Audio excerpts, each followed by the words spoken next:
سحری کب ختم کرنی چاہیے؟ اگر اذان شروع ہو جائے تو کیا کھاتے رہنا چاہیے؟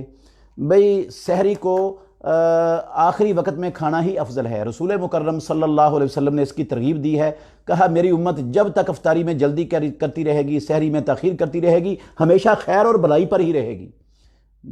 یہ یہودیوں کی مخالفت بھی اس میں ہوتی ہے، تو یہ آخر وقت میں کھانی چاہیے۔ اور اگر سحری کھاتے کھاتے اذان شروع ہو گئی ہے تو رسول مکرم صلی اللہ علیہ وسلم نے فرمایا، سنن ابو داود کے اندر صحیح حدیث ہے کہ جو چیز بندے کے ہاتھ میں ہے اس کو مت رکھے جب تک اس سے اپنی ضرورت پوری نہ کر لے، تو کھا سکتا ہے۔ البتہ اگر ایک شخص نے اس کی آنکھ ہی کھلی اس وقت جب اذان شروع ہو گئی ہے تو وہ نہیں کھا پی سکتا، کیونکہ یہ اجازت ہے کھا پینے والے کو کہ وہ مکمل کر لے۔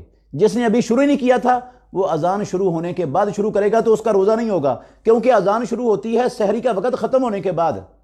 جب سحری کا وقت ختم ہو جاتا ہے تو پھر اذان شروع ہوتی ہے، اور اس نے سحری کھانی ہی اذان شروع ہونے کے بعد کی ہے، مطلب ہے کہ اس نے سحری کا وقت ختم ہونے کے بعد شروع کیا ہے، تو یہ روزہ کیسے ہو جائے گا؟